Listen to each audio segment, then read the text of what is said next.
This is TV Podcast Industries, where we're looking at Watchmen, Episode 7, An Almost Religious Awe.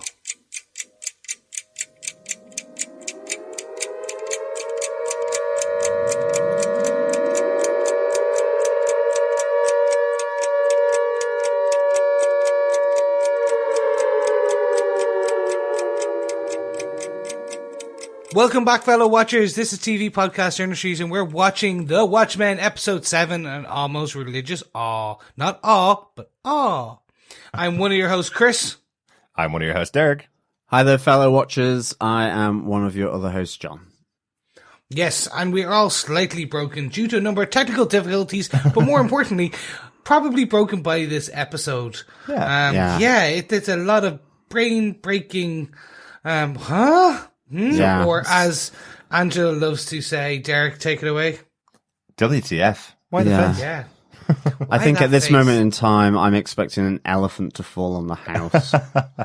What my big question really, guys, is this is our 441st episode of TV Podcast Industries, or is that our 450th because of the amount of times this episode has crashed? I'm not sure. Yeah. It feels like or? both. Either one has added to grey hair on my head. Mm-hmm. Yeah. Yes. I am rapidly losing the will to live. But after this But episode, not the episode is will awesome. to podcast.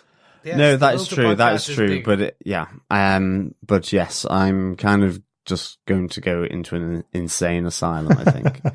Yes. Sort of straitjackets, you name it, men in white coats, and that's me done. But before we commit one of our fellow podcast hosts, let's just jump right into the episode details, because the preamble, we've done 4 different versions of the preamble, and I don't know which one is the best or which one we can do anymore. So, without further ado, Derek, do you want to give us some of the episode details? They are all lost to history, unfortunately. Yes, this episode was written by Stacy, Osei-Kuffour and Kiechel. Stacy's an up-and-coming writer, only done one other credit before on a Hulu show comedy series called Pen 15. If you don't get the joke in the name of that episode, just write it down in front of you. Pen 15. Good joke. I like it. It links with Dr. Manhattan, basically. It does, or at least next episode, possibly. The episode was also written by Kiechel, also a newer writer, but has written an episode of season 2 of the OA. So a good credit for her first year writing, really. Yeah, it does feel like Damon, as you said in our previous recording, Damon went on holidays and left Stacy and Claire there, and they just kind of gave away everything. It's just like, while the dad's away, Big Mice will play. It's kind of like, actually, Damon, right, we guess you could stretch this to 6 seasons like you did with Lost, but what we're going to do is in episode 7, we're going to tell everybody how Angela got her name, we're going to tell everybody where Dr. Manhattan is, what's happening with Adrian Veidt, it's all going on, what's happening with Looking Glass, everything's solved, it's all on the table right now. And remember, we've only got 2 episodes left this season as well, but as you say, Chris, this is the first episode that Damon Lindelof isn't credited as writer. He has been credited on every one of the episodes up to this so far. And yeah, interesting that this is the most revealing episode. But he has said on many occasions, everybody's in the writer's room. The way the credits are handed out is slightly different. Some people get more credit on certain episodes. And this is an episode that's just been handed to these 2 writers because they probably broke most of the story. Yeah. And it's quite a good story. It certainly is, yeah. So if they were the writers, who was behind the camera? Well, the director is a working director. You'll certainly recognize some of the credits that he's done before. David Semel directed this episode. He's worked on tons of great shows. Things like Star Trek Discovery, which we absolutely loved. Hannibal, which I know we all absolutely love and want to go back to. Man on the High Castle, another excellent show that we're watching through at the moment.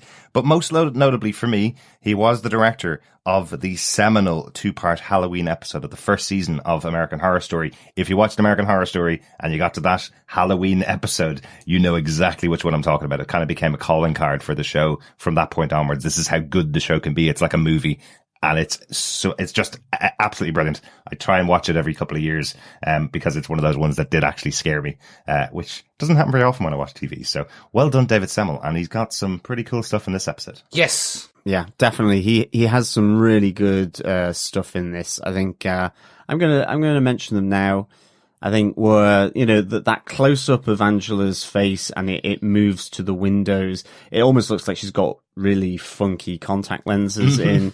And then as it sort of transitions to the courtroom inside the manor house with the trial of Adrian Veidt by his clones. Yeah. The stained glass window eyes. Cool. Yeah, really that was cool. very, very cool. That really strikes me as something out of the comic book. There's something in the comic book where they do some kind of, not transition like that, but they're focusing on somebody's stained glassed eyes. I'm trying to remember now, but very cool. Yeah, I think that, and right at the start with the intercutting between sort of different images that the young Angela is sort of flashbacking to in black and white, along with the present day Victory in Vietnam Day celebrations just before the explosion, and this bike bell that's ringing and sort of getting more intense, and the cuts are increasing in frequency, and that was awesome. I really, really enjoyed that. It really ramped up the tension for the explosion. Yeah, it kind of reminds me of that thing that Christopher Nolan used in Dunkirk, where just escalating the sound over and over again to make in the trailer ramp up. And in the movie itself, the music was continually ramping up and up just to increase your tension, which is just like the spell is getting more and more intense so you really feel that bomb is coming, you know? Yeah, and let's be honest, the overall, no one likes a bike bell. If you're a bike bell person, just don't use it, please. Well, sometimes they have to use it to stop cars from running them over in the streets, Chris. Maybe they deserve it, but who knows? Now. So those was the directors and the writers, but do you want to tell us what they gave us, John? Sure. Under Lady Trieu's care, Angela undergoes an unconventional treatment while Agent Blake chases down a lead. Elsewhere, the smartest man in the world delivers a stunning defense of his past actions. Yes, one that probably, maybe it's an SPD, silent but deadly. Takes out all the clones. Who knows it? It could be noxious vapors. But it certainly wasn't silent. It was a great fart joke. It was. It certainly wasn't silent, and I think he was kind of leaving his past behind him, will we say? Let's just say that. I think I could be a very good defense attorney on the basis of that. The defense rests, yes. Or the Brussels sprouts all the way. The defense relaxes. Exactly. It was that's definitely a defense, and I'm curious to see what will happen from it. Did he actually ingest a microbial, like actual gaseous death cloud that could only be released in a specific way at a specific time? Who knows? You're taking all my points, guys. Yeah, I'm sorry. Oh my I'm goodness. sorry. Fellow watchers, I think Derek has just rested his defense as well. I might. Oh my God. I know, the podcast booth is going green. And now. But I think it's our time we get in and discuss those points before we take them all from Derek. So, hark, is that a clock I hear ticking? The doomsday clock has been set to 5 minutes to midnight. Yes, we're back with our 5 minutes to midnight. So, gentlemen, because I'm in control of this episode, I'm going to take the first point, and I'm going to call this the history of Angela A. A majority of this episode is giving us the uncut history, if you will, of Angela, how she became Sister Night, or how she, at least, not how she became Sister Night, why she wanted to become a police officer. We understood and knew a lot of these points in that she grew up in Vietnam. We knew that their parents had died. We knew that she had become a police officer. So this is just the explanation. This is rounding out the rationale of why. And I really enjoyed it. I really thought you could have just shown this in a 5-minute clip. But they really did it in such a unique way to show that, okay, she became Sister Night because of a blaxploitation, ultra-violent kind of film from her childhood that she never got to watch. Exactly, yeah, and I love her description of why she chose that film, because she lives in Vietnam surrounded by people that don't look like her, and when she sees the cover of this ultra-violent movie about the nun with the motherfucking gun, it's cool that she's going, well, that looks like me. And now it does, in the future, as she is now absolutely that character, as she's taken on the persona of Sister Night. I just thought it was a really cool little tie-in, because it completely subverted the expectations, right? We totally thought it was going to be something to do with the orphanage that she went into after her parents died, that she was taking care of nuns there or something like that. other way around, actually, that the nuns were taking care of her and that they informed her, and that's why she was wearing the outfit. You know, we absolutely thought that's the way it was going to go. So interesting that it was from this video that apparently she goes every week to try and rent out, and the poor shopkeeper has to keep taking her money off her and giving the money back to her over and over again every week as her parents deny her watching this movie. So, and eventually that's the only thing she has left after her parents have been killed. And again, it's actually seeing and understanding now why her parents are killed, or how they were killed, I should say, not why. Mm-hmm. We now know it was the revolutionaries against the holding, the guerrilla warfare, if you will. People, the Vietnamese being against America, as the gentleman yells, "Death to the invaders." So now we know and how her parents died. But it was it's an interesting one as well, why her dad didn't let her watch Sister Night. Because of the mask. Because he believed people who wore masks, had things to hide. Which is it was again an interesting thing to see, how that portrayed out and how it didn't fully connect over to her. Later on we do find that the grandmother, June's back. June is in Vietnam to collect her. Poor June. And she explains why, and she explains that whole piece going, he was wrong about people wearing masks, because the last person who wore a mask around him did hurt him, and that's why he believes scared him. Exactly. Yeah, exactly. There's some great stuff with the June moment in here, and definitely so much sadness in Angela's life as well, you know, more than anything else. That moment where it's almost like a Disney movie. The grandmother arrives from the country to go and claim her granddaughter, to bring her back to this wonderful country of Tulsa, where she'll be surrounded by people who are just like her, unlike the way she's living in Vietnam. And it's a lovely moment between the two of them. And then just before she goes off to the airport in the taxi, her grandmother has a heart attack behind the cab, and she's left once again alone in the world, you know.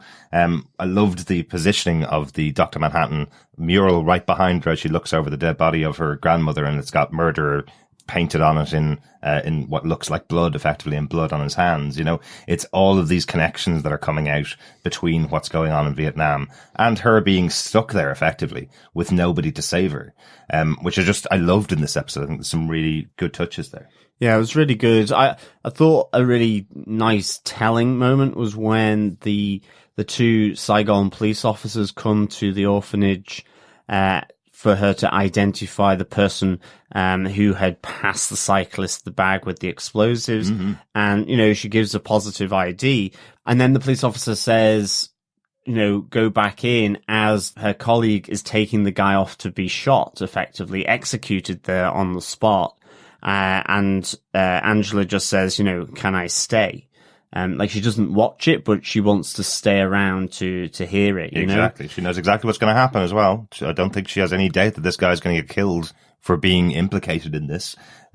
She's asked by the police officer, you know, are you scared? And she's like, I'm not scared of this. I know this is the guy that did it. And she wants her vengeance. That's why she's given the badge from the police officer saying, you're a strong kid, come look me up when you're old enough to become a police officer. Yeah, effectively. So I thought that was really good.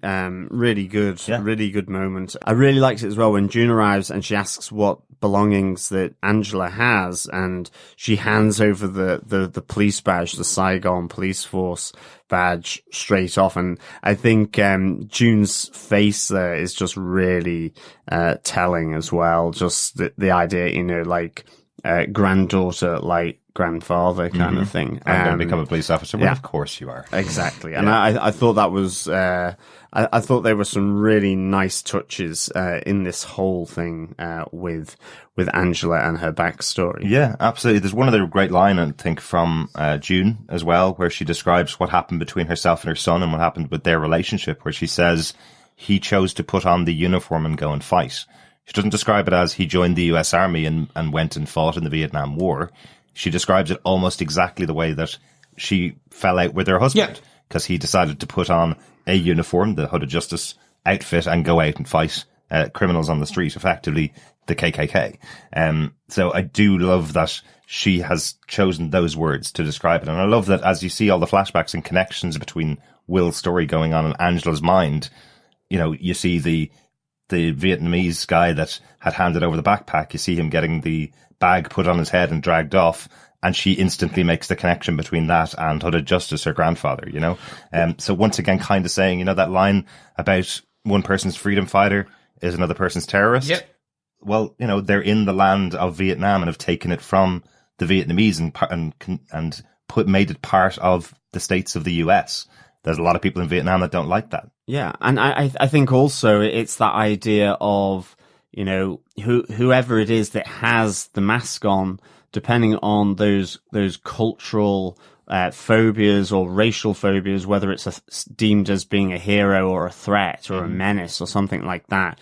I think the other good thing about these flashbacks to Angela's memories is that it's all getting caught up as well with this detoxifying of her body of Will's memories that are still in there after the nostalgia. So even around some of the police elements, you suddenly get a black and white flashback to him being sort of inducted into the New York Police Department. And I thought that was a really nice touch as well, where you've got these two memories now floating around as her own memories are coming back to her, and Will's are being sort of taken out of her system by Lady Trieu's medical treatment as well. I thought that was really a good touch.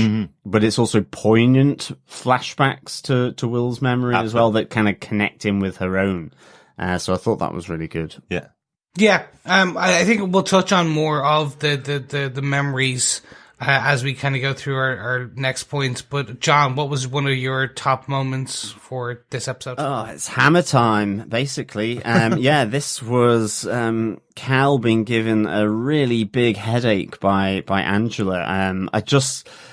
You know, it was just that horror moment where she stood in the kitchen with the hammer in her hand, and Cal is kind of going, Angela, is everything okay? Yeah. What's up? You know, this idea that she's been possessed almost.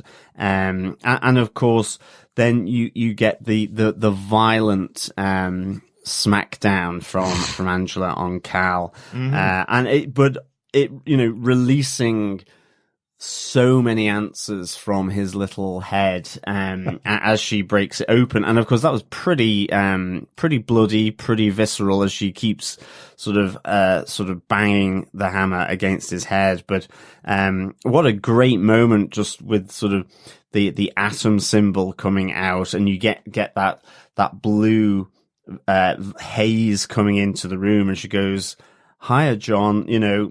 And, you know, it's that moment, that revelation of Angela living with both Cal, and then with Dr. Manhattan. And, you know, maybe we should have just seen the breadcrumbs, a bit sooner. You know, we've known that Cal had an accident in Vietnam, almost the same way that John Osterman had the accident in the chamber that turned him into Dr. Manhattan. Yeah. But effectively, Dr. Manhattan is keeping Cal alive, it would seem. Yeah. Whatever accident it was killed Cal, and John has kept him alive, hiding in plain sight in Tulsa as a human. And you have that moment just before, as Angela leaves from Lady Trieu's facility and the big time clock, where Lady Trieu is saying, do you not want to know who Dr. Manhattan is, you know, leading to this great moment at the Abar family residence. So I really liked this. I thought it, you know, obviously massive answer and revelation. Yep. But really good. And we get the little hint of the 7th Cavalry waiting and watching outside of their house as well. Absolutely. After everything that went before. So this was superb. There's so much tied into it as well. I'm not too sure which bits we get to talk about here and which we don't. But you're absolutely right. There were once again loads of little breadcrumbs leading up to this from the beginning of the show, effectively. Questions again, you know, did she have a relationship with Cal, and then Cal died, and then she made an arrangement with Dr. Manhattan to effectively keep him alive for longer? But she seems to talk to Dr. Manhattan as if he's another lover. She says, "Hey baby, we're in a lot of trouble here," in that final scene, effectively. So you don't know who had the relationship first. She says to Cal, "This was all your idea." So she knew him before he had the accident and effectively died. But yeah, massively brutal moment in there. We know the plan of the 7th Cavalry is to trap Dr. Manhattan, kill him, and get his powers effectively. So they followed Angela to the house because they know she has Dr. Manhattan, I guess. That's what they are aware of. Yeah. So where are they getting all this information, and who has all this information? Lady Trieu seems to know as well that she has a connection to Dr. Manhattan too. So lots of interesting stuff. Yeah. So I have a couple of theories on this. I literally think Cal and Dr. Manhattan, John Osterman, are the same person. Essentially, at a certain point, Angela met Dr. Manhattan in Vietnam. Over time, they developed a friendship, a relationship. But Dr. Manhattan was like, I know we will never be able to have a normal life with me as a big blue glowy man. So the personality of Cal, the backstory of Cal was created, and basically the accident is when they inserted this the atom symbol that blocked his powers, that made him flesh, if you will. And that was the accident. And because she goes, hey baby. So I think it is very much, they are the same person, they are the same thing. It's just basically the Cal is the personification of Dr. Manhattan minus the powers. It is that is that relationship that basically. I don't think there was a Cal before and then Dr. Manhattan made the agreement. I think it's the same thing. And on my side, I'm definitely feeling the Cal was a human being and had an accident, and Manhattan put himself inside Cal and kept him alive. That's why she has to kill him to take him out, but that was the arrangement. That was the deal, is what I think has happened here. That's definitely not enough information in this episode to make a definite determination either way, but I know what you mean. It could possibly be one or the other. I think the reason why I'm saying that is because they like to say things on the show and keep them. And in the first episode, we hear Dr. Manhattan can't disguise himself as human. But here we're kind of finding that he's hiding inside a human is what it feels like. So he's not actually walking around as a human. He's walking around inside a human. It's a kind of their fluff to get around the possibility that Dr. Manhattan could be on Earth. Do you know what I mean? Yeah, I thought something similar, but it was just the fact that it's the symbol that kind of like she had to take that out in order for for him to appear. Plus, I don't think she would have been able to kill her husband again just to save Dr. Manhattan. Like, there would have been more to it. Like, it would have been, I don't want to do this, but we have to get you out. Like, it would have been more to that, to her in order. Maybe. Anyway, we know we're going to get more in episode 8. Definitely. Yeah, without a doubt. I just feel maybe Angela has always been prepared that this moment will come. Do you know what I mean? Yeah. So we will see, but it was quite brutal. Big time. And definitely fingers inside a forehead and inside the brain to pull out this, the Dr. Manhattan atom symbol, effectively, to have her communication with him. Very interesting, yeah. Yeah, but every time I now see it, I just hear hammer time. I don't know, that wasn't even the same right song. No, I don't think it was. Your musical genius strikes again, Chris. I literally do this so we don't get DCMA'd. Digital, what was it, DCMA? Digital Music Copyright Act. Yeah. Digital Materials Copyright Act. DCMA basically is a strike where they come after you for basically using music in a podcast or things like that. I basically make up and mix songs, so basically I'm saving us a lawsuit. That is all. Not because I am musically challenged. Yes. Well, it may be a little column A and column B. Okay, let's say a lot of column B, but anyway. Yeah. But one thing I will say about this episode, it does show us why Yahya Abdul-Mateen took this role as Cal. We were always questioning, because the actor was in quite a huge movie. He was in Aquaman last year, quite a massive film to be in, and then suddenly he's in a TV show. Like, I know there's a huge draw to being on a HBO show, but he effectively was just the guy sitting at home, occasionally bouncing an idea off Angela Abar's character, and then nothing. You get nothing from him at all. But you can imagine that meeting where he goes, I'd like to be in your show, but I don't really know what it's about. Well, let's put it this way.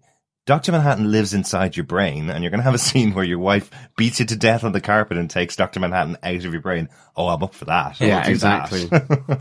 Very cool. I think there's going to be one thing. I just want to put it out there. All the books he was reading is another Easter egg, I'm pretty sure. Well, I was laughing because I'd seen the episode once, and then the second time I watched it with John.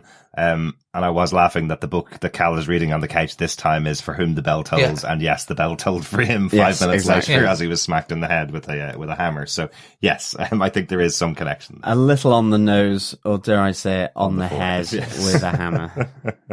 Okay, so we're going to end up probably talking more again about this as we keep going through. But Derek, what was your biggest point for this episode? My biggest point, really, I have to talk about is Adrian Veidt, because we've been wondering what's going on with him, and I love how they specifically call it out this time. Remember, we've been joking on the feedback episodes about the fact that there's a year apart between all of Adrian Veidt's scenes. They start off the scene by going, it's been 365 days of this trial, just in case you didn't know from the other 6 episodes. We've had a year apart between all of these episodes. I thought that was quite fun. One of the things that really struck me about the prosecution here is if you listen hard enough, they're saying something really weird in the prosecution. What they're saying is, he kills us over and over again. He is a murderer. We all know that. And we can either choose to just continue to be murdered by this guy or try him and find him guilty of the biggest thing in our world, which is he tried to escape. So if he hadn't tried to escape, they're saying we would continue to just sacrifice ourselves for whatever he wants to do with us. Yep. How weird is that? Yeah. The rule of the law is just do not escape. Just don't escape. Yeah. This is a weird one. Definitely on the nose. The 365. I was like, okay, yeah, I know that's fine, but you've literally just spelt it out for people now. Yeah. And that's fine. Need to. They need to. Because, let's be fair, for us, it took quite a while. And it's only because we had listened to interviews and read things and then went, oh, okay, now we get it. Exactly. They needed to definitely 100% call this out. But fascinating once again, we have the gamekeeper sitting as judge over this entire proceeding, effectively. And once again, all he is another Mr. Phillips. Yes. And that's all he is. He's just a Mr. Phillips with a moustache, basically. And a mask, of course, which is very important in this universe. But he doesn't look like he's anything special. I think a lot of people would have been seeing him the first time we saw him. We were seeing him from quite a distance. So he looked like he could be potentially Dr. Manhattan, for example. But what we're seeing here is just another Mr. Phillips presiding over everybody, like everybody else in the room. The only difference is he can grow facial hair. Yeah. Well, can he? Or is that fake? Or is that just a put on fake literally, mustache? that's what my head was like, that's a put on fake one. Could be. I mean, the whole Veidt thing was massively weird. You go from the prosecution giving this sort of nuanced closing statement to then the fart from Veidt, which was hilarious. Farts are always hilarious. Yeah, farts are always hilarious. And then the pig court, effectively, the courtroom being invaded by pigs, to give the judgment down on Adrian Veidt and Ozymandias. Yeah. Well, in fairness, it is Adrian Veidt going, I'm not even going to dignify this court with any kind of defense at all. I can do whatever the hell I want to. I'm a different being from you things that are created on this planet and serve at my whim. I'm not even going to defend myself in front of you is kind of the thing. And the court is saying, well, if you're not going to defend yourselves, we're not even going to give you a proper trial. We're going to just bring in these pigs, which is what you're like to us kind of thing. I love we also get that commentary about, you kill all of us, but you also killed loads of costumed heroes and 3 million humans, people just like you. Yeah. So they are saying we understand that you can kill us all you want because that's not part of the rules of this planet that we all live on. That's absolutely fine that you can kill all of us, but you killed 3 million humans, which is why you're here, effectively. I think the interesting thing as well was after the prosecution lawyer had finished, she did turn to him and give a cheeky little wink. Initially, I was like going, okay, that's a bit weird. What's going on here? Is there a plan afoot? What's going on? But also then just coupled with Lady Trieu's revelation that she's waiting for her father to also come and see, this new dawn for humankind. And I'm kind of just there because it then floated back through to the statue of Adrian Veidt, Ozymandias, in Lady Trieu's facility. Then you're just like going, okay, is that the case? Is it just that sort of signpost that you should follow, which is that Adrian Veidt is her father? Or is this a signpost sending you down on a wild goose chase, effectively, or a wild pig chase, or because it was just really interesting that moment. Absolutely, and what I do know is we're definitely going to be talking about that in our next set of points, right? Yes. Yeah. I will just add, I think the wink, wink, nudge, nudge was to do with this is his plan. This is almost part of his plan. That's what I took it as, not as a wink, you're a dead man. It's, I could see this, he has manipulated one of the Mrs. Cruikshanks, who he knew was going to be the prosecution, so he made her his inside woman, if you will. But even just simply that it almost feels like a play, because, it doesn't feel like a real staging. It feels like another play that he's written for all of the members of his group to play parts in. Yes. It doesn't feel like it's actually any kind of real courtroom setting. We have all of them shouting guilty, guilty, guilty at the end as they bring in the pigs, but that feels like a play. It doesn't feel like something true that actually happened, if that makes sense. Yeah, I'm dying to see and know what happened. I just think it's going to be over the top unique. It's so strange to think that they have brought in Jeremy Irons for this, who is fantastic in the role, but we're not going to see him interact with the other characters, which, unless it's going for one episode maybe, and I think it's the last one. I feel like, exactly as John has said, I think we are going to get Jeremy Irons back on Earth to finish off the show in this final episode. What keeps striking me is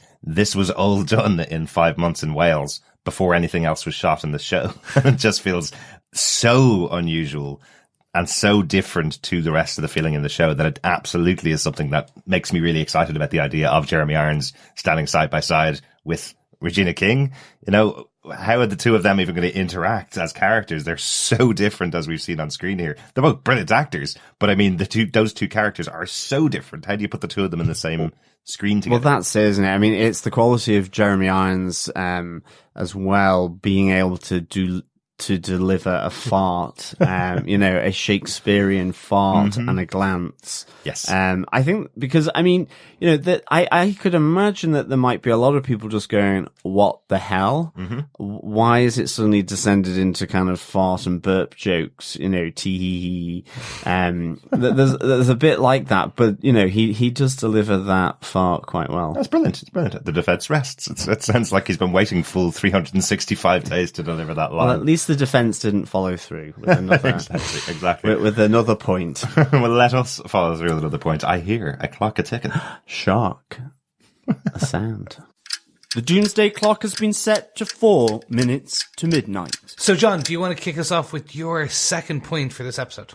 Yeah, it's Professor Xavier, basically, or dare I say it, Professor Trieu, and her kind of her global mind and memory room. I just thought it was so cool. And again, it was thinking, back to Total Recall and sort of a memory of a lifetime that, Angela touching this kind of interactive map, being able to bring up all these different conversations happening in her telephone booths, or all these people speaking to Dr. Manhattan. And I thought this was really kind of, I just thought it was so cool, just the blackness, the darkness of the room, and this sort of blue sphere in the middle with Angela at it, touching it, listening to people. We get to see Agent Blake and her conversation to Dr. Manhattan. Actually, one question about that. Is that a slightly different cut of what we saw, Agent Blake? I just don't remember her saying that sometimes it helps to pretend like this is real. I don't remember her saying that line in the original episode. I think it was a separate take. I don't think we just had seen her kind of break on that call. We'd seen her being very strong as it kept coming back and she kept telling the joke. I just don't remember her actually breaking down with that moment of, why am I making these calls to you? You never even had a sense of humor anyway. Yeah.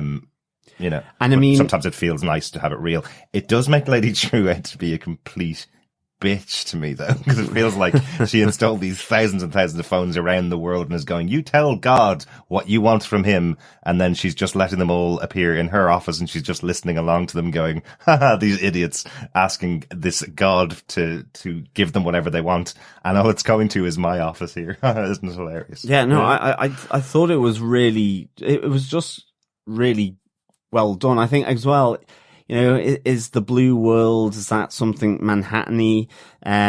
Is it that Lady Trieu knows that Dr. Manhattan, well, she does. She knew, you know, she gives Angela the revelation, or at least, frightens Angela to death because her secret's out. Exactly. That she knows that Dr. Manhattan is living as a human in Tulsa. Hence the hammer time. But, you know, it's, you know, and that the weight of Lady Trieu and her knowledge and her, dare I say it, her tentacles, I think, it is just really interesting here.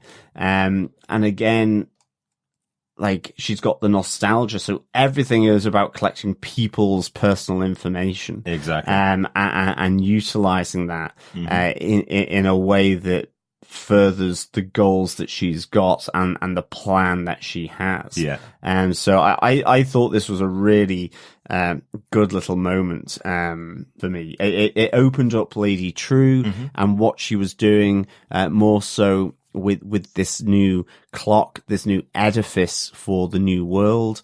It also shows how deeply knowledgeable and embedded she is into everybody's lives, through her different technologies, through her different pharmaceuticals and all this kind of stuff. And I thought it was great. I love that moment as well where Angela's like saying, well, whose memories are you slipping to your daughter? At that moment that we find out that actually, well, that's someone else's point. But, exactly. So say it. Just. But what I did like about, just wanted to jump in because I love the idea that Lady Trieu has set up a social network around the world and is collecting personal information and personal data that she can use against those people. Like, what a great little commentary on a world that doesn't have massive technology like the way we have now, computers and phones in everybody's pocket. It's actually, they have to walk out and use a call phone to call God and tell them what they want. And that information is being transported to the cajillionaire that is Lady Trieu, and she's using that information against everybody in a way. We'll talk about that in a second because I have an idea for her plan in future. One thing I did want to just say, because it's been going on in my mind just since you were talking about possibly Adrian Veidt being her father, John. Yes. Do you remember we were questioning what that message he wrote on the planet was? Help me, and we said maybe Doctor, or maybe Dan, or maybe Dr. Manhattan. Maybe it's help me, daughter. Yep. Yes. Was the message that he was writing. Help me, daughter. He did know that she had all of those satellites out in the sky because he's her father. That's why she got the business from him. That's why she has all the knowledge. That's why she's doing the things that he would be doing because maybe he's her father. So, interesting stuff from this episode, I think. Again, I'm getting a sense of that this is part of a massive grand plan. That in Vietnam, Trieu and Dr. Manhattan worked together. They made the deal, which is, or we're going to start a plan to bring the world back to whatever we want it to be, like better. Her dad was against her, so Dr. Manhattan sent him to the moon, a moon. Okay. Trieu took over. Moon of Jupiter, yeah. Sorry, a moon of Jupiter, you're correct. And then Trieu took over, and that's when Ozymandias went missing. This is again 4 years ago, and the deal was, I want to be a human being again. I want to be normal. And that was, so she created the cloaking device that keeps his basically gives him a human body, allows him to be human. She knew he was in Tulsa because she knew who he was. They would have all been in Vietnam around the same time. Okay. So if you think about it, like Angela would have been there when Lady Trieu was there. Absolutely, but doesn't Angela question Lady Trieu as to why she knows that piece of information, and she says that Will Reeves told her.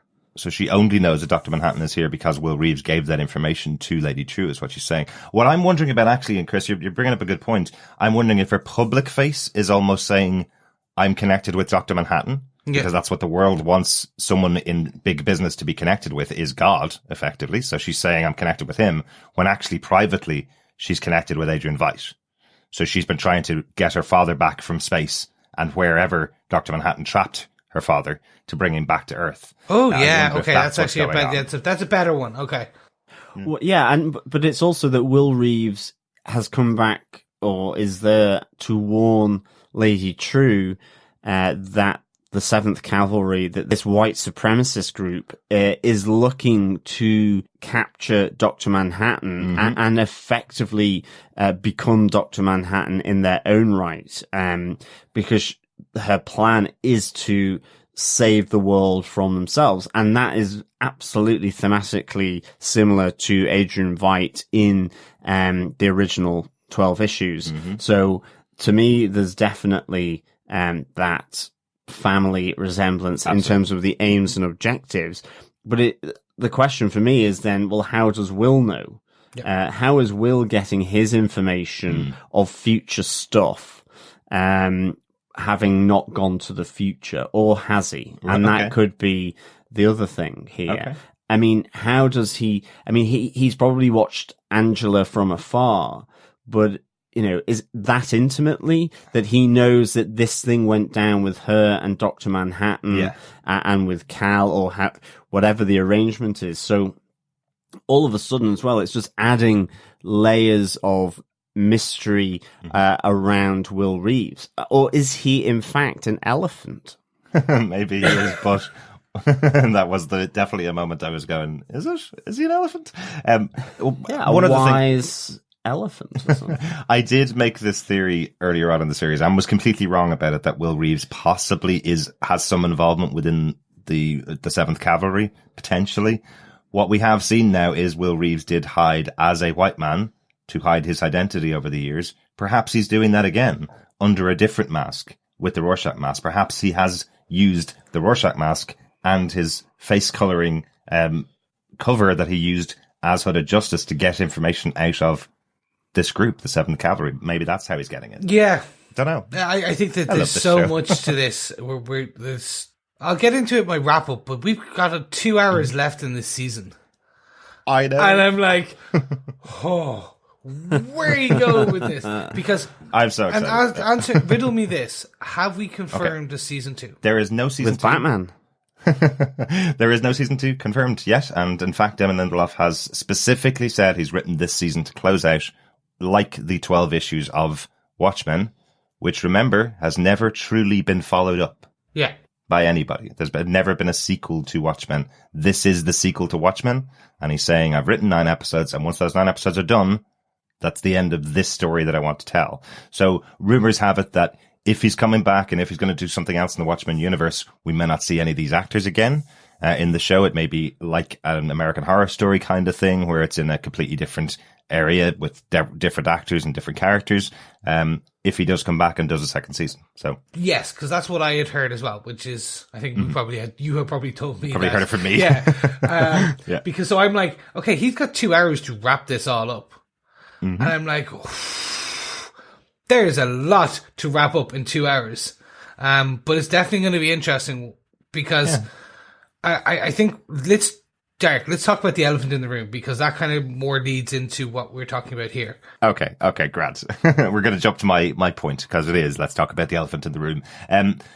One of the things that obviously jumps to my mind when I see an elephant there, because it was like, is that Will Reeves? Is he a shapeshifter? No, that's not possible. That's not in this world, obviously. But elephants do have a connection with memory, right? Yeah. There is that idea that an elephant never forgets is the concept, right? And the elephant graveyard, where they all know where to go to be with their kinfolk and stuff. Exactly. Similar to elephant folk, exactly. Similar to like salmon going back up the river to where they were born, that kind of stuff. Yeah, exactly. And also the thing you might have noticed in this episode for the first time, because there's an elephant on screen, I noticed it, that the Trieu symbol, the symbol for Trieu Industries, is actually an elephant. It's a T with tusks. So I didn't notice that until this episode. Nice. Yeah. So another idea. So this led me to my Lady Trieu theory. What is she doing with that clock that all it does is tick-tock tell the time? What is it that she wants to do? And I think it is an Adrian Veidt-like plan, where in 85, Adrian Veidt created this squid to drop on New York, kill 3 million people, so everybody would be focused on, oh God, a threat from space, we need to all band together. Well, I think Lady Trieu has realized that the reason people don't band together is because people remember what things were like beforehand. And I think this clock will turn on, the tick-tock will go, and everybody's memories will go with it. And this will be the first standing monument of the new generation because nobody remembers any monuments beforehand. What do you think? I think you're onto something. I think I don't know if it'll be that exactly, but I think that's along the lines of memory and forgetting, because she does, when she talks about nostalgia and the problems with nostalgia, was that she gave this so that people could essentially relive the best parts or help them. But all they do, and she discusses it, and we had known this from the Pedopedia files, that essentially people used it to just live in the past and relive their worst, the worst moments of their life. Yeah. As if they would change if they kept repeating the same mistakes over and over again. Yeah. Isn't it the definition of madness is doing the same action and expecting a different outcome, right? Yep. So this is what she's thinking. This is people are going mad because they're only focused on the bad things that happen. If we wipe all that for everybody, no matter who they are, and start the whole world again, hit the reset clock, effectively, start the whole thing again, will that now solve all of the world's problems because there's no baggage that everybody's carrying into their daily lives? Yeah, and it's that history repeating, that despite progress, it's like you default back because of this idea of the other, or like from the feedback episode, that weaponizing of nostalgia to what things used to be like. And so history repeats itself as we get another rise of fascism in that sense. Now, I know some of our fellow watchers don't listen to our feedback episodes. What John's referencing there is Damon Lindelof described their central concept for the season about the idea of weaponizing nostalgia. What would it be like if nostalgia was used as a weapon? In sometimes good way, sometimes bad way. People think of nostalgia as very good if they have good history. If they have a bad history, nostalgia and memories can bring up just bad things. So that was their central concept for the show. He mentions that it's about weaponizing nostalgia. So a really good point to bring that up. I do wonder if what we will see is, because she has everyone's hopes and dreams and wishes from the Dr. Manhattan boxes, can she implant memories? Can she implant... Basically, is her plan to give some people their ultimate desire? But that's what she's trying to do with her daughter / mother. Yes, exactly, which perfectly leads me on to this. So my point was that the history of Bian Mei, which is essentially, she has cloned her mother, and is basically bringing her mother back from the dead by slowly refeeding Bian Mei with her mother's memories, so that she can have her mother there on the day that she triumphantly kind of, whatever her plan comes to be, that her mother is there. So I think what we're getting at is that this is a multifaceted evil plan. Essentially, we've got something to do with memories. We've got all of the people's hopes and dreams, and she's got the ability to bring people back from the dead if they have used nostalgia and stuff like that. So I'm curious. I think what we're getting at is this trifecta or convergence of all of these different little things, which is obviously the reason we love great writing, because it's not just, we're not getting a James Bond explanation where it's literally the evil villain is going to explain their master plan in one big fell swoop just before our hero. Although we will be talking about one of those a little bit later on in the episode. But you're totally right. We talked about at the beginning of this series, how could some of these strands tie together? And I do think, regardless of some still complexity in the show, I certainly think that by episode 7 here, we have almost every storyline converging and crossing over and starting to get to the point where we are realizing, and we weren't too far from this at the beginning, that it would be Lady Trieu versus the 7th Cavalry. It's laid out quite plain here that she's saying, this is the 7th Cavalry plan, but if I get to pull off my plan before they do, then I save the world, right? So it absolutely feels like everything is converging together. And, with Angela at the center, as she should be, she's the star of the show effectively, but she is right at the center. She's the one that could provide 7th Cavalry with Dr. Manhattan, or could provide Lady Trieu with the help she needs to complete her final plan. So, although I'm not too sure whether she needs too much help, we've only got 4 hours to go before this clock is set off. The Millennium Clock is set off. Yeah. Yes, I agree. And I think it's going to be interesting. On the whole BMI part of it, I'm just going to say one thing, which is, that's weird. You've cloned your dead creating your mother. You cloned your dead mother, and you're essentially and raising her as your daughter, but then implanting your mother's memories into your daughter when she sleeps at night via IV drip. Yeah. I was like, cool. Yeah, no, that's a weird one. All right.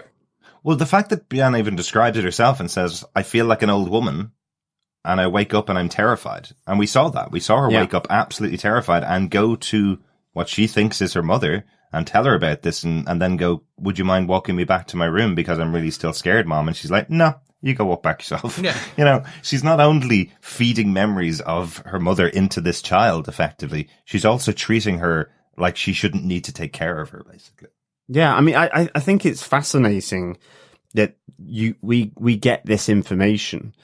But for me as well, it's all about, as Angela asked, well, what about your father? And she goes, he's coming. So that's really intriguing. I mean, are we going to see Bianmai sort of figure it out, understand it, react against it or whatever? Or, what is going to happen here? Because it does. It's also very sycophantic. And again, that very much leads to an Ozymandias type of thing of, absolutely, I want my parents here to see my creation, what I am doing. So I think having the family back together will be pretty interesting. Absolutely. And I think the dissertation that Bian is doing on the adaptive function of rage might come in handy. Yeah, exactly. When she realizes what's been happening. But gentlemen, Shark, is that a TikTok I hear? The doomsday clock has been set to 3 minutes to midnight. I genuinely don't think that any of our fellow watchers will understand where that came from. Can I just explain it quickly? Yes, did you cut it out of the podcast? I don't know whether I did, but it was basically Chris mispronounced the word hark once. I think he said tark or something completely by mistake, not a real word. And ever since, John has been slagging him about saying hark, here comes the TikTok. So both of them have just been coming up with words that rhyme with hark over and over. I think this one should be quark. We should take a physics. God damn it, that's even better. Impressive. So, fellow watchers, quark, is that a TikTok I hear? Or the distant rumbling of a nuclear explosion. Okay, we're back with our 3 minutes to midnight, which are our final 3 small things we want to talk about. John, do you want to talk about? Yeah, I certainly do. Sorry, I want to talk about it so much I have just cut you off. Apologies for that, Chris. But No, but it's fine. It's like, because I literally want to do something when you say it, and I'm just going, go. I want to take Agent Blake. I think she's fabulous. I love her dry, droll humor. I love the fact that she was dropped down a trapdoor. And dare I say it, so what I put in my notes, from one squid race to another, it's a trap door. Yes, the Animal Akbar reference was just on point. Exactly. And I know our fellow watchers can't see our notes. Maybe someday we might put them up. Maybe we won't, because they're really bad sometimes. But it was just that. I was like, from one squid to another, it's a trap door. And I was like, oh my God, it's amazing. The best Star Wars pun ever It was just, I loved the awkwardness of her dropping through the trapdoor, with Judd Crawford's wife effectively going, well, yeah, you've basically laid it on a plate. You know what we were going to do originally. And I think that's the great part about that. She just has that one word, originally. She's then playing with the remote control, trying the 4 buttons. Nothing's happening. And then you get the third button, it drops just partly. And you have Agent Blake going, what's going on here? What are you doing? As she then falls through, and it's the next time you see her, she's tied up. You've got all the 7th Cavalry sort of milling away, doing stuff to Trieu equipment. Lady Trieu equipment or Trieu Corp equipment, whether they're sort of modifying it or whether it has actually been supplied to them, because maybe she is laying a trap for them because she seems to know what's about to happen. So maybe there's something in that. I don't know, but you have then Agent Blake just kind of being, and as we discussed before, so are you going to tell me your entire plan here? What's going to happen as Senator Keene comes out, reveals himself here. And I just thought, again, she was just like, oh, get on with it. Yeah. I'm really tired. I just want you to kind of tell me the plan, or just don't bother. And her line of, I know what happened. Yeah, your dad put you on your lap when you were a kid and then said you're going to be the leader of the biggest racist organization ever. I get it. Just get on with it. And then, as I've got written in my notes, it eventually turns into Keene going, I'm not racist. I'm just a white supremacist. As if there's something better about being a white supremacist versus a racist. Oh no, nothing wrong with all of those other races as long as we're better than them. He's disgusting. He's a despicable man and thinks this is okay and thinks he should be in possession of Dr. Manhattan's powers and take over the world effectively. Yeah. So yeah, definitely evil villain right here. But you have this whole, kind of really dry humor from Agent Blake, but again, it connects to that final word from Judd Crawford's wife of originally, as Senator Keene talks about, we're going to have a blue one. This idea that they are going to trap. They're going to trap Dr. Manhattan, destroy him, and recreate him through Senator Keene. So originally it was just to put him in the presidency, and now it is to put him in the ascendancy, to be a divinity, a god, and one that is a white supremacist, which is just terrifying. With all the sort of dry humor of these engagements with Agent Blake, which I absolutely love. You have a nice through line here leading to a fairly awful suggestion from Senator Keene, who hopefully will just get disintegrated. Yeah, I loved this. This seems to be just a take and a slag on the James Bond piece, which is just like everything from the trapdoor. She's like, yeah, you got it right. And she's just pressing the button. Like, who has a trapdoor in their living room? It's brilliant. Yeah. But Agent Blake should have kind of stood up at some point and kind of go, oh, okay, hold on. What are you doing? But it wasn't. It was just like, okay, she's going to fall through the trapdoor. Well, I know Agent Blake's really good at guessing stuff, but would you have guessed that you're sitting in the center of this lovely, normal house, quite a rich person's home, obviously? Would you expect that the button that she's pressing isn't just turning on the television or something? You're telling me you haven't got a trapdoor in your front room? Not yet, but don't tell me. Sorry, your drawing room. It would have been the drawing room at that point. I just found this hilarious. Yeah. This for me was just the pinnacle of it, which is, we're gonna give away our master plan, and Agent Blake is just like, I don't give a shit. Just right, get to it. Come on, just let's go. I've had so many super villains, quote unquote, do this to me and tie me up and explain their master plans. I don't care. Let's just get to it. Like, what is it? What is happening? And I think that's a nice take on as well what we as the viewers are kind of getting, which is like, we always get that villain monologue when they have trapped one of the heroes in a precarious situation, and the villain will explain their master plan. And we're like, well, we actually already know the master plan, so we don't need to hear it again. Exactly.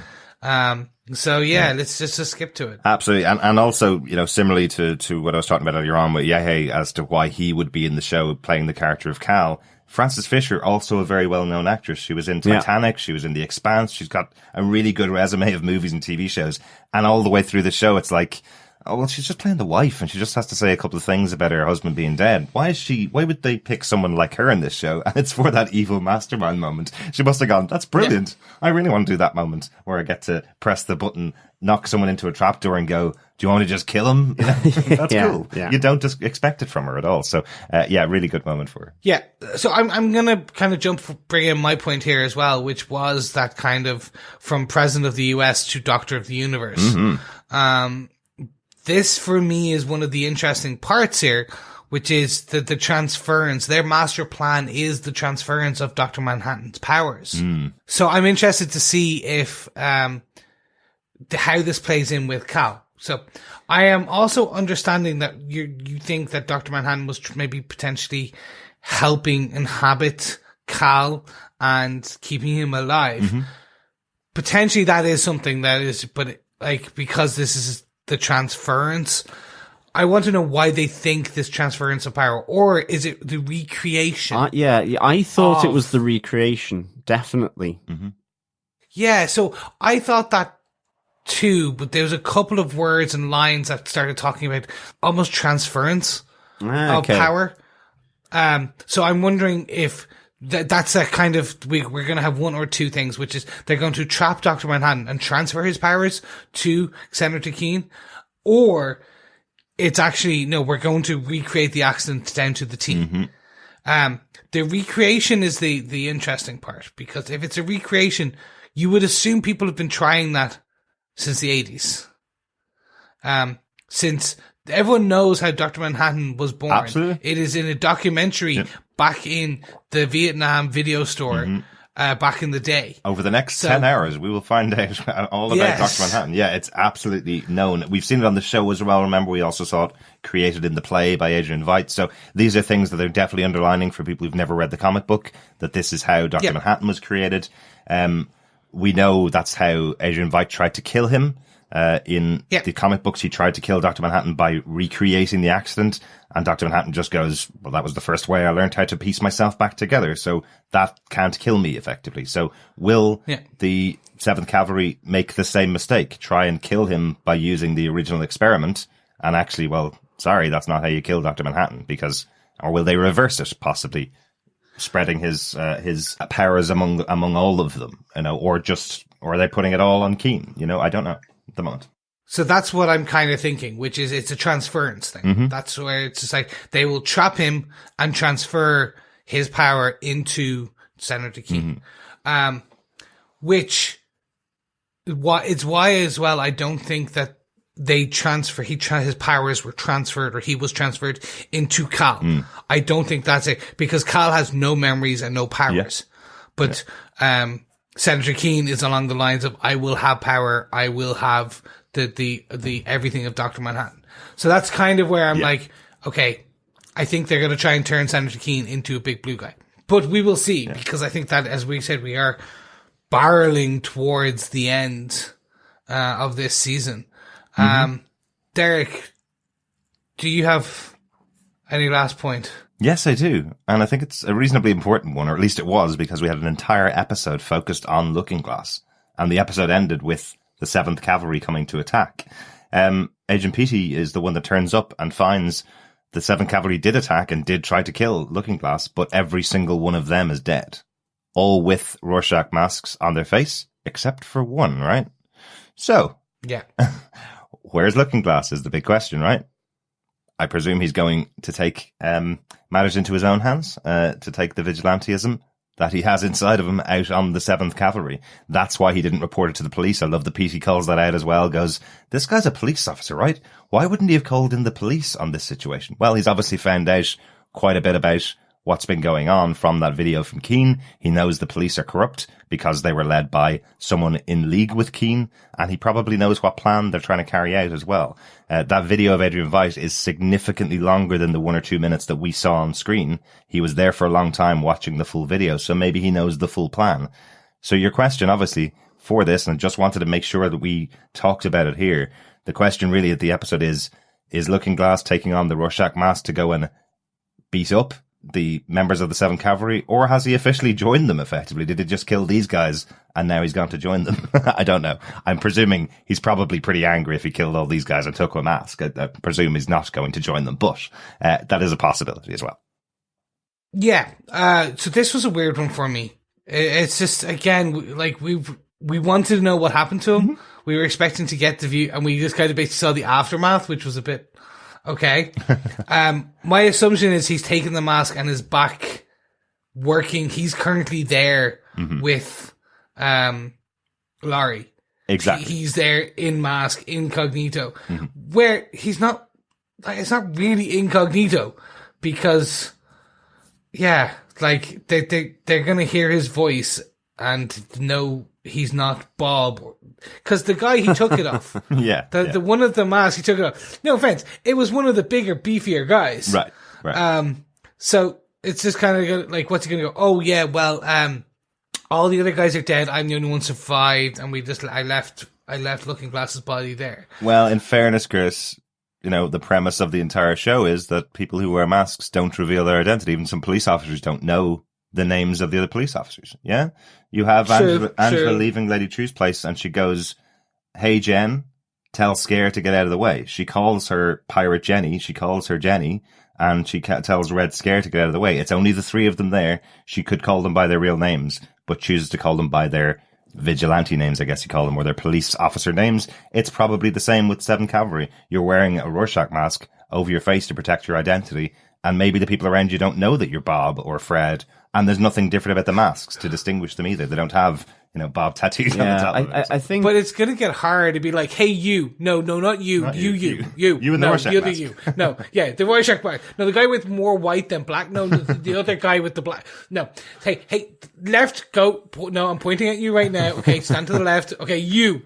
You, can you go get me a coffee, please? But I think there's 2 points on this as well for me. One is that Agent Blake mentions it to Crawford's wife, about you get the police to wear a mask, the perpetrators are wearing a mask, and before you know it, you don't know who's who. Nobody you knows have who it is, yeah. 7th Cavalry in the police, you have police in the 7th Cavalry, and I think as well, maybe, you know, that the next 2 episodes, given we have we have that moment of the countdown here in this episode of 4 hours.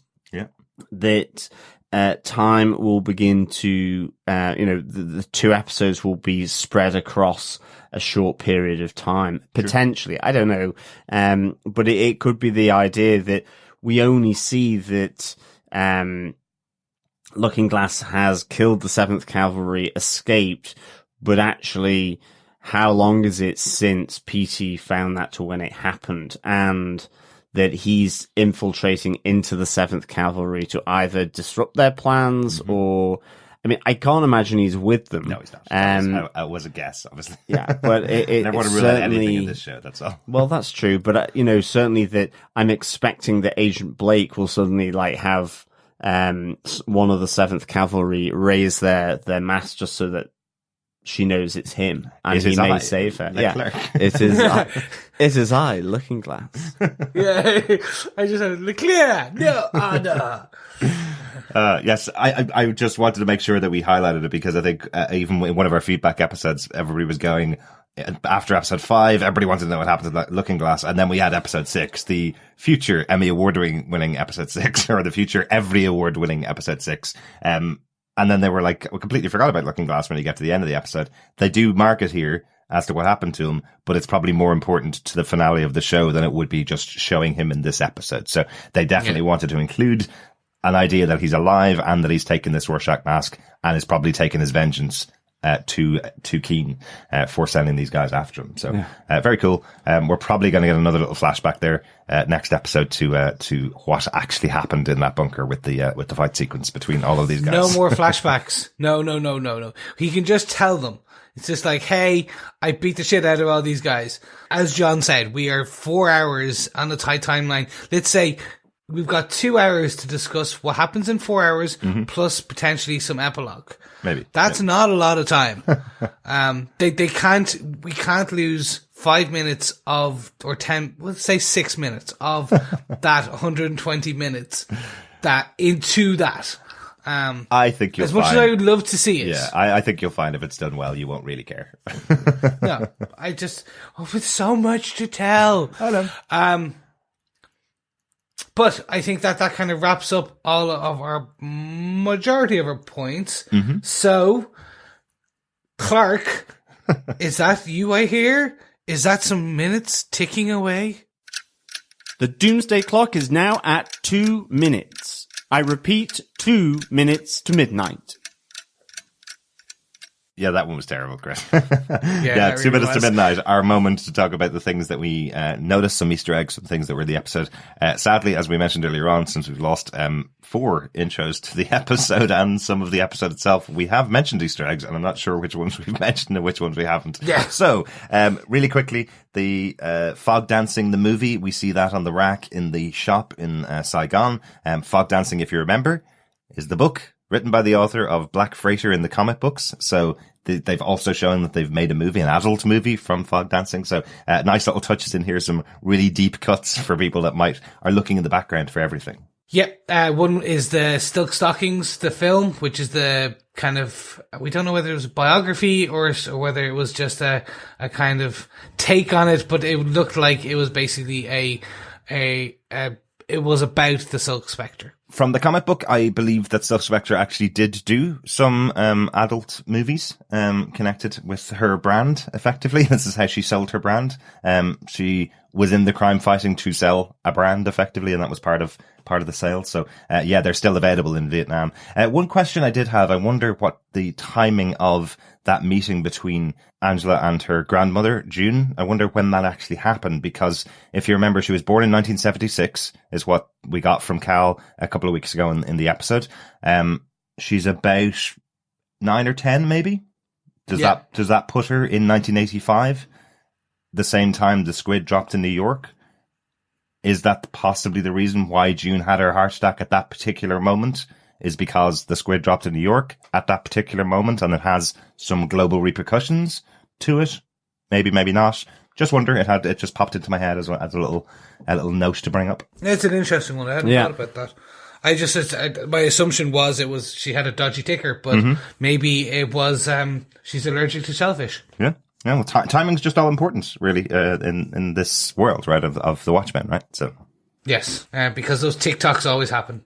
Anything from your side, John? No, none really from myself. There's a couple very shortly, but again, I'm not sure what we talked about, what we haven't. The history of Dr. Manhattan was in there, and it was very interesting. They recreated and didn't use the Zack Snyder Dr. Manhattan walking in Vietnam. Yes. They recreated it. They didn't use I just assumed, since you've got Zack Snyder's copy there, which is one of the best ones, it's in terms of, it was a great adaptation of what was on the panel. They recreated it, and they didn't do it as well, in my opinion, because it just looked like a guy painted blue walking on a green screen or green floor, and then they just put the thing in. But it actually works well in this, because the TV is grainy, the film is grainy, and it looks like out of place because it was grainy as well. So I thought it worked actually better for the thing, but I just assumed they would have used something else. Yeah, I think if you were going to see the actual footage from, news cameras or whatever, it would probably be different. I think the point, you're exactly as you say, the point is that this is a documentary, a 10-hour documentary on Dr. Manhattan being sold in a pretty cheap backstall video shop, So the point is, it's not supposed to be, IMAX quality of a scene. So I think if you did stick in the Blu-ray or the 4K version from Zack Snyder, then it would completely stand out and would look completely different. Yeah, so I like the idea that they recreated this small scene. I love that it kept going as well. As we mentioned earlier on, the puppeteer was also showing that exact scene as the massive Dr. Manhattan puppet standing over the top of the Vietnamese or the Viet Cong, killing them, crushing them as he went on. That was the sign that he was not actually happy about the taking over of Vietnam by the Americans, is that he's got this particular puppet show of the god coming in and killing his people, effectively. So. Yeah. And one other massive one, just have to, because I don't know what you guys have been doing while we've been podcasting. I don't know whether you've been listening all the time to what I've been saying, or John's been saying, or Chris has been saying, or is there life on Mars has been going around and round in your head like it has for me. I can't get that song out of my head. The cover version that we hear at the end of the episode on piano is just beautiful. And I love that the whole realization effectively is there's no life on Mars now because Dr. Manhattan is in Tulsa. So what a brilliant choice by the guys. Excellent. Yeah, I was going to call out the music actually as one of my points as well, very quickly as a note. I'm shocked when it happens. For me, the audio quality, the choice of music isn't a huge factor in TV, or it's become more and more so. It's not often I'll hear something and go, oh my God, that was the perfect choice of a song. When I was watching this episode, I sat at the end, I was like, oh my God, that was the best choice of a song ever. Like, you could have done any other, like, one, and it wouldn't have had the same emotional impact of that scene as that one choice of song. And they paid through the nose for that song. True, but remember, it's also a cover as well, so they don't pay as much. No. But I think if they'd chosen the David Bowie original version of the song, it wouldn't have had the same impact, because this actually feels a little bit like Westworld. You remember, John? They used to have the piano in Westworld playing contemporary songs in this traditional kind of Western way. That's what this feels like. It feels like you're playing this beautiful version on the piano, and it seeps into your head as you're discovering, well, that Dr. Manhattan is inside somebody else's head. It shows you that, oh, of course, there's no life on Mars. Dr. Manhattan's right here. So it's a beautiful way of doing it. Another little layer that they've added to the show with the music once again. So, great choice. Yes, 100%. Gentlemen, I think that's all our points for this episode. We are at the end of this episode. So let's wrap it all up with, what did we think of Watchmen episode 7, An Almost Religious Awe? John, what was your takeaway? I love this. I think this is the most 5 out of 5s I've ever given a show, certainly continuously. And this for me was 5 dodgy trapdoors out of 5. This really did make your stomach end up in your mouth, with all this kind of exposition, but just done in a really good way. The shocks, the revelations, everything. And again, in the same way that, we got a little snippet about Looking Glass here, it was interesting that Will wasn't present in this episode as well. So, oh God, I really enjoyed under the elephant in that room. Yeah, maybe. He was the elephant in the room. So I thought this was a great follow on, and again, I just can't wait to see how it all pans out. I mean, now we have the next episode with Dr. Manhattan back on Earth, released from his brain cage that was Cal.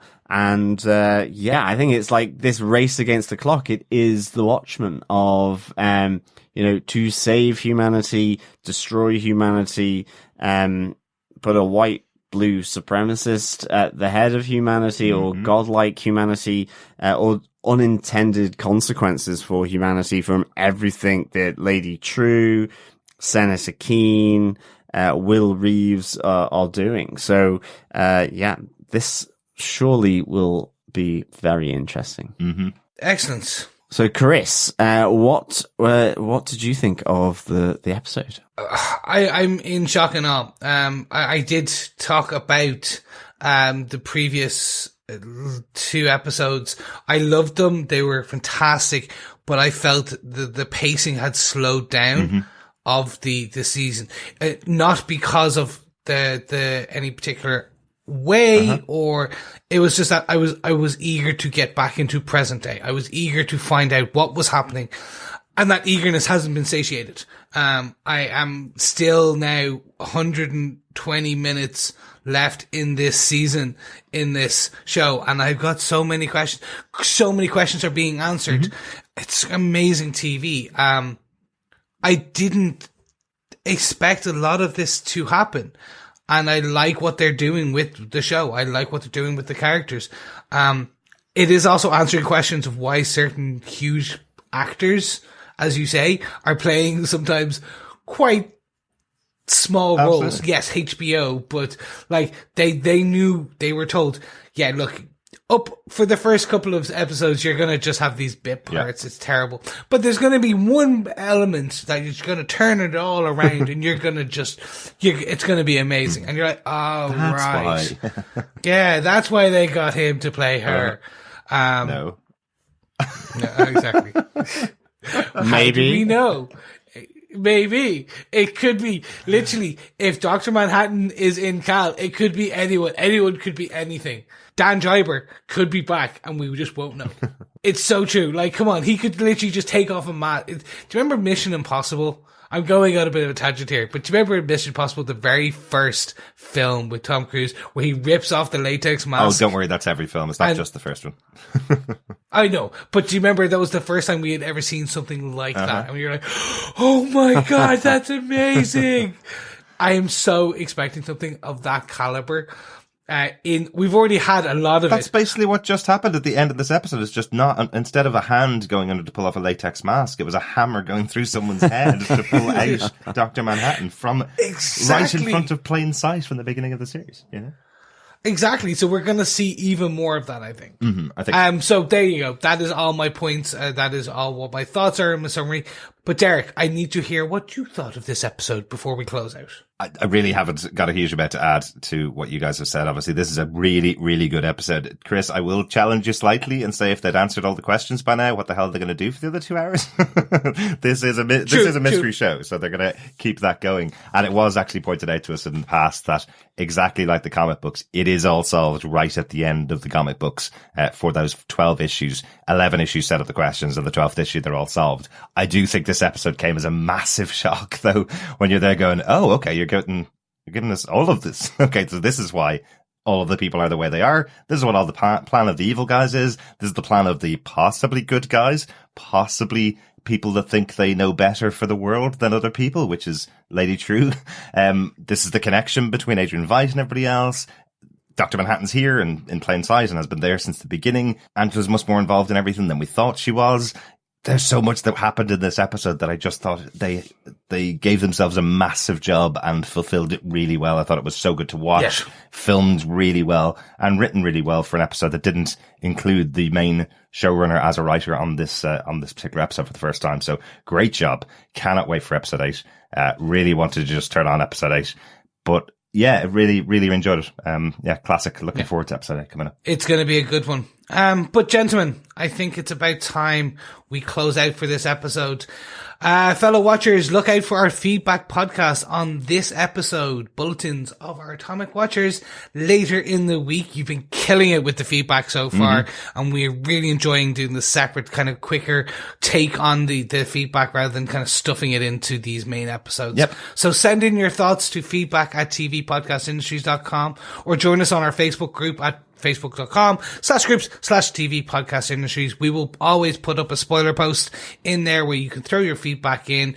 Just remember that you need to get it into us by midday GMT on Wednesday so that we can include it in our recording. Absolutely. Yes, we will be doing quicker episodes for our feedback episodes. We say that as long as our computer stands the test of recording. Yes, quicker, right? Absolutely. And remember, fellow watchers, get in your answers to the pub quiz questions for everything to do with our 9 pub quiz questions. Yes. And also, we will be giving out the last question for the pub quiz on the actual discussion episode for episode 9, so we can highlight the winners for this little competition and pub quiz that we've been doing over the series of Watchmen. Yes, 6 questions asked so far over on the feedback episodes. We'll have a 7th question on this week's feedback episode. John is currently writing it, so doesn't know just yet, but we'll have it on the feedback episode. Make sure you subscribe to the podcast to pick that up.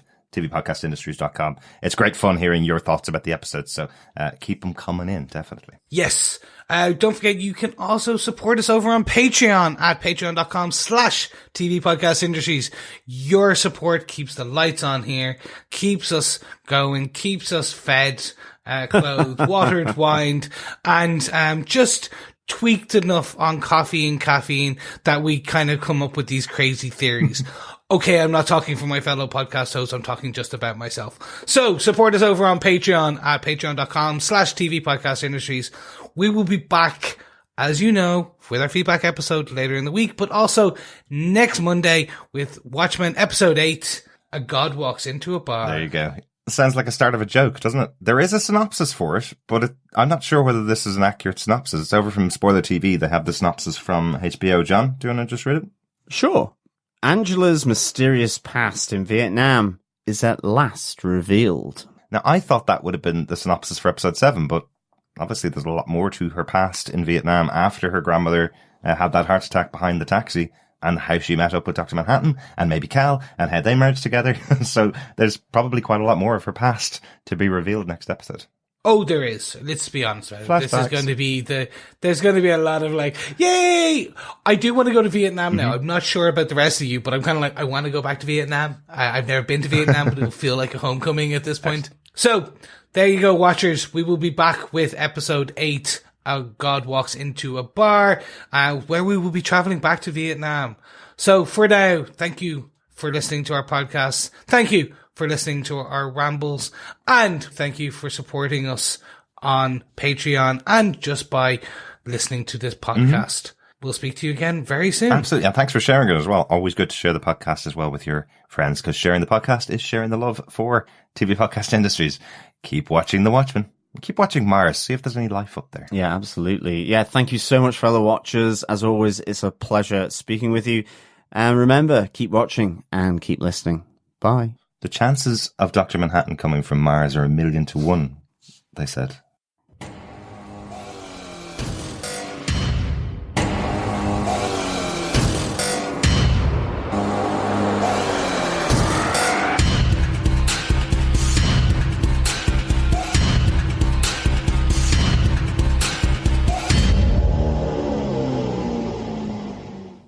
There's a star. Oh, brilliant. See, that was nearly good. That was nearly good. That was upbeat and everything. Bye. Bye. Bye. This was a Televisual Podcast Industries production. You have been listening to the Watchmen podcast.